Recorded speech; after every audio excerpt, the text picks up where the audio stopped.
guys, I wanted to talk to you today about your next paper. It's a problem-solving process analysis paper. So I wanted to talk to you through video this time because this paper definitely takes the difficulty level up a notch. So make sure you're following along with your worksheet or your handout that I posted, because I'm going to work through this and do some more discussion on some of these points so that you know exactly what you need to do for this paper. So the first thing is make sure you read the chapter in the book about process analysis. And as you can see, the handout is step by step because that's what this type of paper is. You might have done a process speech at some point, which is the speech that you do how to, so how to do something. This one, though, is the next level of difficulty. So we're doing more than just how to do something. So the first thing you want to make sure that you understand is the difference between directional and informational. Directional is, let me give you the step-by-step directions and you produce a product or something like that that should look exactly like mine when we're done. This would be something like a recipe. So the typical how-to is how to make a peanut butter and jelly sandwich. That's not what I want you to do. Okay, we're doing something a little more in-depth than that. So what I want you to do is informational process analysis. And basically what that says is, here is a way to do the process, or a very common way to do the process, but we're not necessarily producing a product. A lot of times it's to accomplish a goal. Okay, and I kind of talked about the difference here. One is how to do something, so that's directional. One is just how something is done in general, and that's informational. So I want you to do the informational side. You can also see that I have on there, this is a problem-solving process analysis. So when you did the how-to, that's process, so how to do something. The analysis part says, here is what works in the process, here's what does not work in the process. So we're not just giving a process, we're then analyzing that process. So you can see that this is another level of difficulty. On top of that, I'm asking you to do, this is a problem-solving process analysis. So what I mean by that is, once you've identified what the process is, so that is what are the steps that you need to take to complete something, to accomplish a goal, then you analyze each of those steps, what works and what doesn't. And what I mean by that is it efficient? Is it cost effective? Would there be a better way to do each of those individual steps? So you're going to go step by step and break them down and then discuss whether this is an effective step or not. The third part of this is that problem solving part. And what that says is the steps that you identify as flawed in some way, how would you fix them? Okay, so that's problem solving part. So the problem solving part. So hopefully you can see how this is not just a how to make a peanut butter and jelly sandwich kind of paper.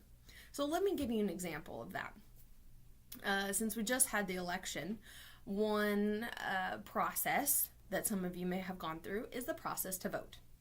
And in Neosho, where I live, I would say that this is a process that has some good parts and some not so good parts. You can see that I'm not producing a product. Instead, I'm accomplishing a goal, which is to cast my vote.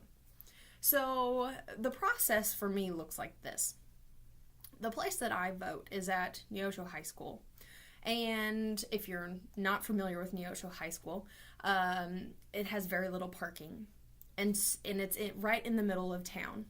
It is on probably the busiest street in town. So when I go vote, I usually have to go after school, which, by the way, is also the time that they're getting out of school.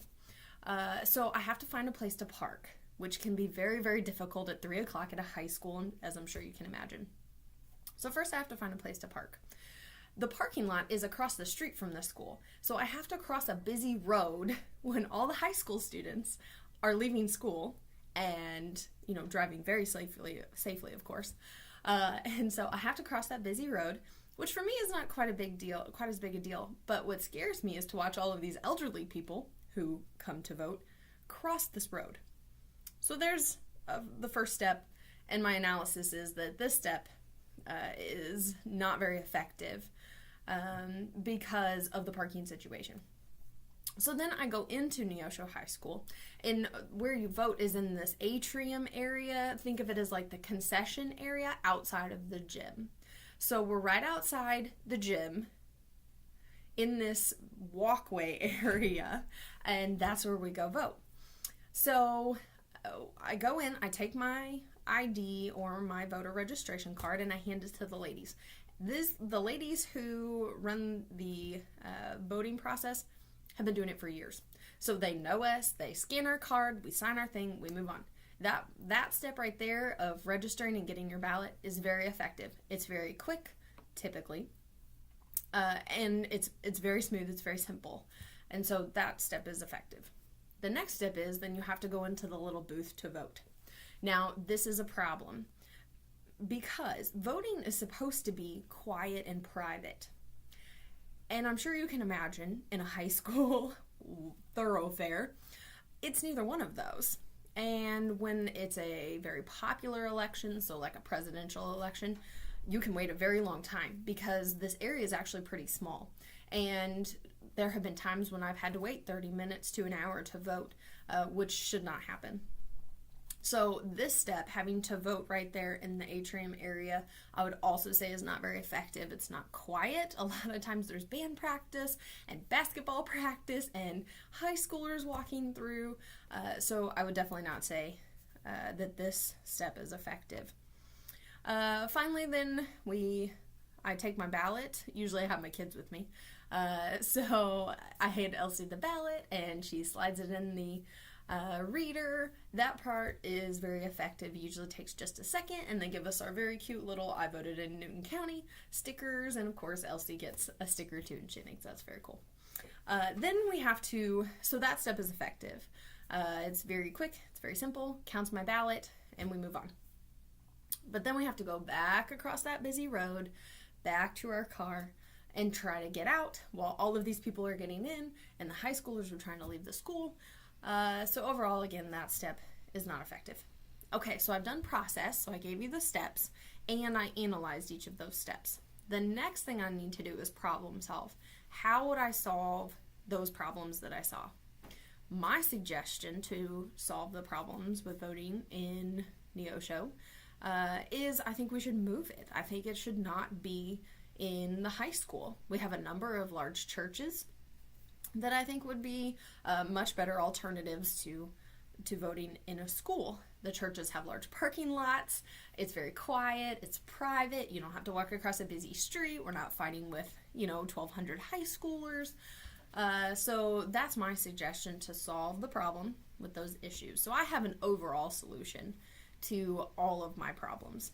So you could problem solve at the end of your paper, or you could problem solve as you go. So if you identify a step you say it does not work, you could offer the solution to that step right there in the paper, or you can wait till the end and offer your solutions at the end. But you need to have 3 components. You need to have a process, so what are the steps, and why do you do them? Okay, so what do you do and why you do them? Then the next thing is you need to analyze each of those steps as you go. Do they work? Are they effective or not? And then finally you need to solve the problem.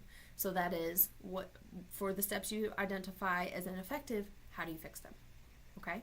So you need to choose a process that you can problem solve. So don't choose a process you think works very well, because that's not going to allow you to fulfill the requirements of this paper. Okay? So that's what this paper looks like. It is pretty in-depth, and so you want to take a little bit of time on this one. Okay, so you need to brainstorm a topic, and that is, what is a process that you know or you're familiar with that you think could be improved? This could be anything. There are all kinds of ideas. I'll throw out a few for you. As college students, there are many processes you have to complete. Applying, getting financial aid, okay, dropping a class, all kinds of processes. If you work at a business, there are all kinds of processes there. When I worked fast food, I can tell you we had processes for everything. Some of them were good, some of them were not so good. So maybe something like that, okay? So decide on a process you think could be improved. Finally, the next thing you need to choose a thesis, okay? For this one, you want to identify what is the process, and what are some solutions that you're going to offer to fix this process. Okay. For this paper, there's something a little bit different. I want you to decide on an audience. Who will you write to that has some influence over this particular process? Obviously, I can't fix the voting process. Okay, that's the person in charge of the voting process is the Secretary of State of Missouri. So I would write mine as a letter and say, "Dear," okay, and then honestly, I'd probably write it to the Secretary of State's office, and then write my paper, and then sincerely and my name. So you're going to do this in a letter format, okay, because you need to identify an audience.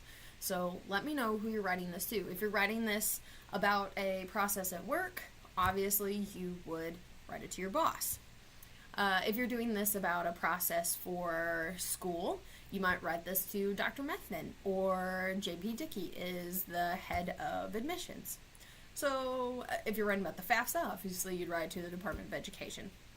Make sure then that your process or that your tone matches your audience. If you're writing to someone who holds a level, a position of respect, make sure you write to that tone. Okay. So that's the next part. Okay, so how do you organize this paper? So it needs to be each of the steps is a paragraph. Okay, and then in each of those paragraphs, you need to tell me what the step is, what do you do, why do you do it, and then analyze that step. Then you can either give me, if you say this step is flawed, you can offer a solution there, or you can wait and offer an overall solution at the end of the paper. All right, so you will organize this by the steps of the process, each step being a different paragraph. All right, so for pre-writing for this paper, what I strongly suggest you do is you outline your steps. Okay, outline those steps. What do you do in each of them? And then maybe whether they work or not. And then overall, what is the solution going to be, or what are some of the solutions you're going to offer individually? Okay, make sure you have at least one step that you say is not effective, and then how you're going to solve that. All right, so in the drafting section, when you're ready to write the paper, just some things to think about. Don't forget a thesis. Maybe give us a little background information. Why did you choose this particular process? If you're writing about college admissions at Crowder College, you might mention that you're a Crowder student. Okay, so what is your relationship to this particular process? Be sure to use transitions between the steps so that there's a nice flow to your paper. What you don't want is to have these really choppy little paragraphs. So don't forget those transitions to help us go from one paragraph to the next paragraph, okay? Also, don't forget to tell us why you do these steps. What do you accomplish with each of those steps, okay? And again, remember you're writing to a specific audience, so make sure your tone matches the audience you're writing to. All right, if you have any questions, feel free to email me. Hopefully this video helped clear up a lot of the questions you might have. All right, have a great day. Happy writing.